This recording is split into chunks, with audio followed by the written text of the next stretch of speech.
Oops. So I forgot to put these questions in your question pack. So you've got them as additional questions sent to you with the link for this video in your email. Okay, so we will come to those in a minute, but as I've reviewed them, we do need a little bit about xerophytes too. So instead, we're going to go back into the student notes and just review that bit that I covered in the PowerPoint. So we've got our basic structure there of the leaf. So you do need to learn those labels. We can just call it a space. Okay. The stomata are incredibly important, and I might update the notes here because I think this could be stronger. So the stomata are pores that allow gases to exchange between the leaf tissue and the external air. Might be a stronger way of writing that. So I might improve that now. Okay, so the stomata allow gas exchange between the leaf tissue and the external air by diffusion. So when they're open, they allow the movement of those gases. Spongy mesophyll, okay, these obviously have these big air spaces between them, so there's very little distance between the air that they're exchanging gases with and the cell itself, so there is a very short diffusion distance there. Okay, so thinking then about this section here, okay, so this bit here, looking at your diagram as you think it through. So the palisade cells and the mesophyll cells, both of these can photosynthesize, okay? And as they do that, they reduce the concentration of carbon dioxide in the mesophyll cell because they're using it up. That will mean the carbon dioxide concentration in the mesophyll cell is much lower than the air space, and so it moves in to the cell by diffusion. And that in turn means that the air space has got a lower carbon dioxide concentration than the external air, and so carbon dioxide moves through and you always have to say stomata or open stomata into the air space by diffusion. So that's nice and simple, and that's the one they've asked. So that's the one I showed you earlier with the mark scheme.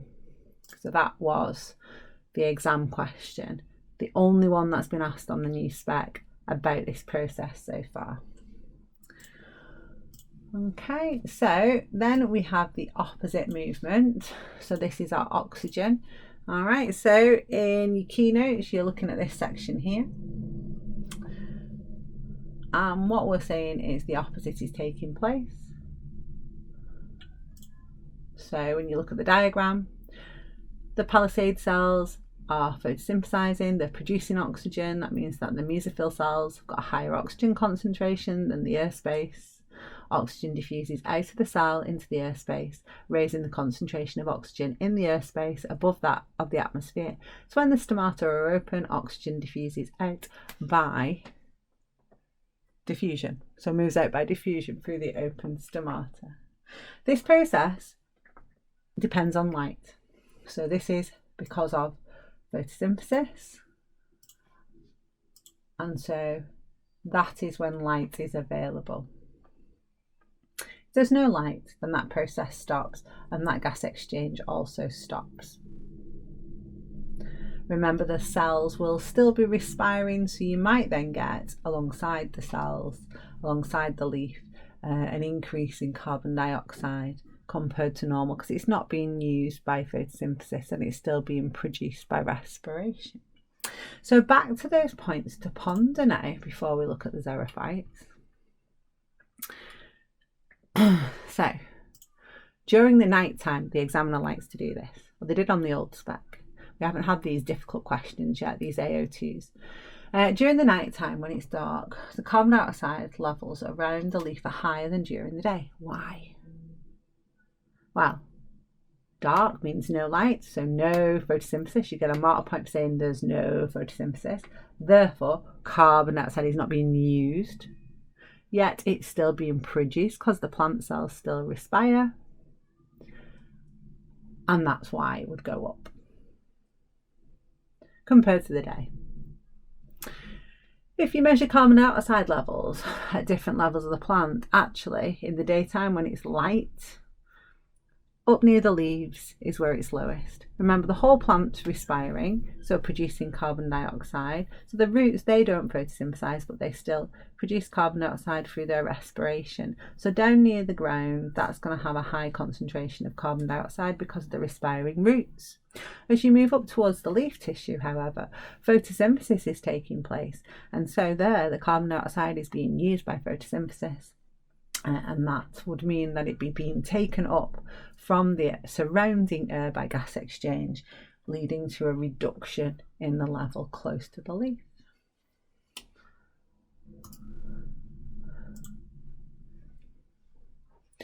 If you're not sure, you could always Google those again, okay, and you'll get a very similar description to what I've said. Or you can, with the wonderful technology of videos, rewind it and read it. Let me read it again.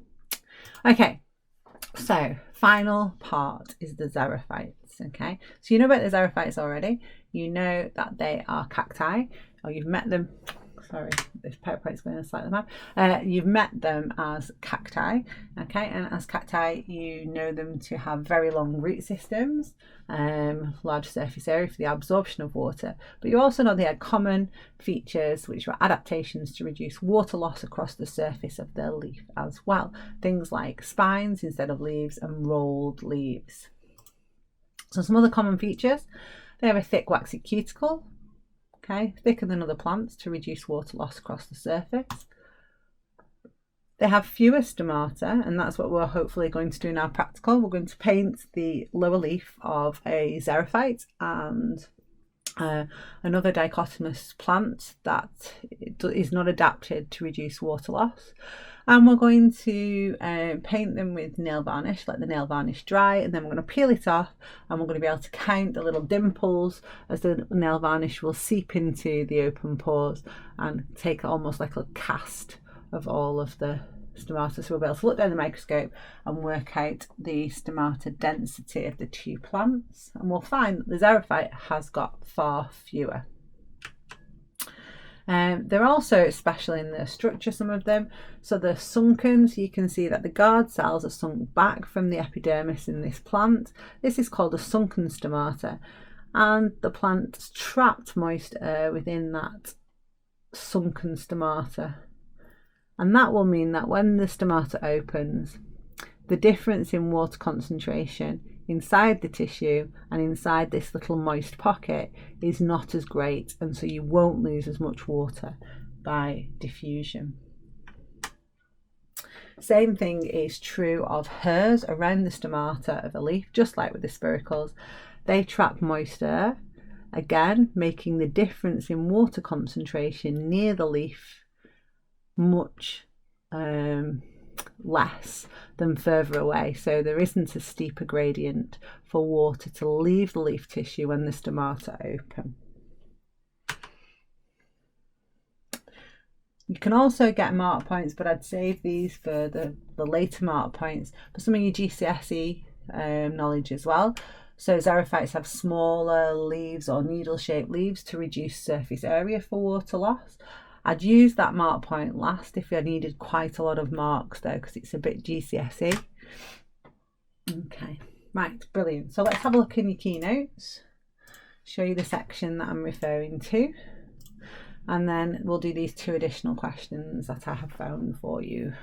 Okay, so there's a little bit there about the compromise between water loss and gas exchange. It's a bit like our insects in that way.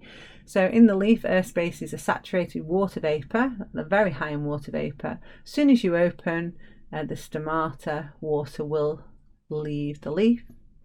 At night then, the stomata do close, and that's one of the ways that plants reduce water loss. So the plant will not be photosynthesizing, there's no point exchanging gases. Less carbon dioxide is required at this time of day due to a lack of sunlight for photosynthesis. So these are kind of tied together. We don't need to exchange gases because photosynthesis has stopped. So close the stomata to prevent water loss. Okay, so there's your xerophytes. Just make sure you've always got the so. Okay, so there are HERs, so you trap water vapor, and the water potential gradient, although you can call it a water diffusion gradient, is not as steep, it decreases. Stomata in pits, or this is what I said were sunken stomata, so in pits or grooves. So you trap water vapor, and again the water potential gradient decreases, or the water potential diffusion gradient decreases between the leaf tissue and the air. Thick waxy cuticle, so increased diffusion distance. Waxy cuticle also reduces transpiration. This is a link to another topic, so don't worry about it yet. That's a bit synoptic work. Spines to reduce the surface area to volume ratio. Can you see how we just make that just slightly less GCSE by adding a new to volume ratio bit? And rolled leaves, so the idea that the plants can roll their leaves, again to trap water vapor. So you've got to have your so in your answer all the time, or else you won't get the mark points you need. All right, so shall I have a look at these 2 additional questions that I am sending to you? Okay, so the first one is about transpiration. So I don't want you to do that section. Okay, so when you get it, it's going to be like that. No, it's not.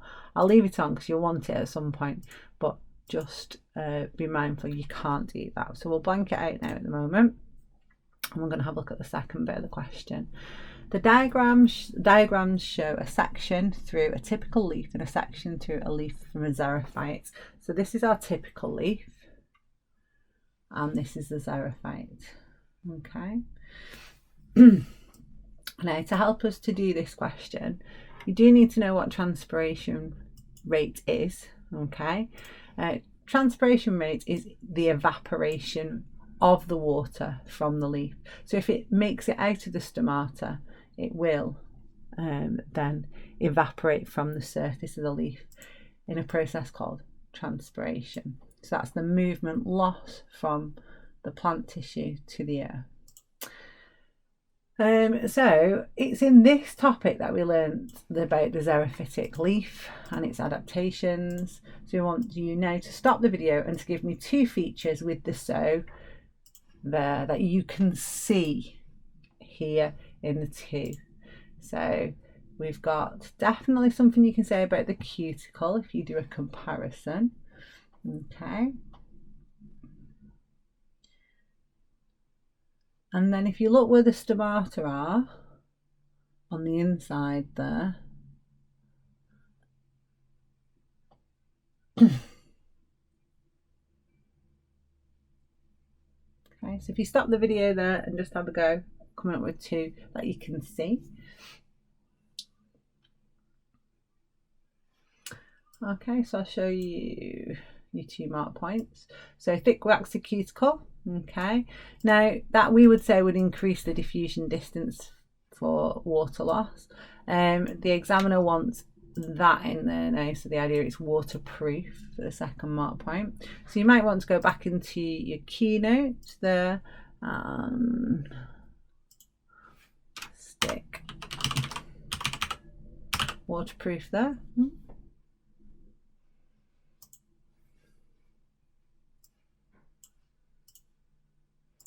Okay, so it makes it waterproof. Sunken stomata. So we saw where the stomata were, they were sunken back, and that reduces water diffusion gradient. Okay, and the idea that the leaf itself was round or had a small surface area gave a smaller surface area to volume ratio. So I think I will add, because we've got water potential gradient, I think it's better if we just call it a water diffusion gradient. It's more biologically correct because we talk about water potential when there's 2 cells with solutes. In this case, there's 2. The air is diffusion because it's 2 empty spaces. The water is moving between. There's no solute interaction. Okay, so we've updated that one. Back into those 2 questions. Okay, so long document, that one. Okay, so this one here is why we want to do that practical. So this is about investigating the number of stomata in two-leaf species. So this is what I want us to do. They don't do it in the same way in this particular experiment. They actually just view the leaf tissue underneath the microscope. So would you have a go? Now pause the video and have a go at question 2. Okay. It's just applying knowledge, and then there's a little bit of xerophytes there. Okay. Leave E out. All right, so have a go at the first half of question 2 and then join me again. Okay, so you should have had a go at question 2. All right, so if we have a look at the answers, so the stomata number per unit area. So this had to be a unit of area, that's all they were looking for. Okay, so why did we, and this goes back to my mitosis practical, the pieces of tissue examined were very thin. Why was that? So again, it's so that we've got a thin layer of cells to allow light to pass through. So it's the same mark points, just a different practical. For part C, 2 reasons why it's important that the student should count the number of stomata in several places. It's this idea that it might not be uniform, so the number of stomata might not be uniform across the whole plant. So that means, you can say it in different ways. Can you say some areas might have more stomata, some have fewer stomata, okay? And the whole point of doing that sort of random sampling is to make sure that your mean is a more reliable mean. And then finally for now, D, can you see the so all the time? Told you. So hers, so water vapour is trapped. Oh, they've got it water potential gradients in this mark scheme. So either or is acceptable. Stomata in pits, so traps water vapour and water potential gradient decreases. Thick wax cuticle, so decreased diffusion distance. Cuticle also reduces transpiration. Rolled leaves, so trap water vapour, water potential gradient decreases. Spines, needles, so surface area to volume ratios decreased. So basically, what's in your notes? And if you did have a go at this last bit, why the rate of water uptake by a plant might not be the same as the rate of transpiration. Transpiration is the loss of water from the surface of the leaf. Okay, so it very much depends on what the plant's doing with the water. So it might be using more water inside its cells to make them more turgid. It might be using water in photosynthesis, using water in hydrolysis, or making water in respiration. Okay, so all that's left in this topic now is to complete the exam revision questions and to check them off, please, on the Quizlet site. Okay, so make sure you do that next, and then go back to your question pack. And in your question pack, you have got a few questions to finish off now as well. Okay, so our next lesson will be on our next topic, and we'll be on our next set of topic notes. So can you please complete the outstanding questions in the question pack? There are quite a few disease ones. I'll make sure that the mark scheme is on OneNote. Okay, right then, that's it for now.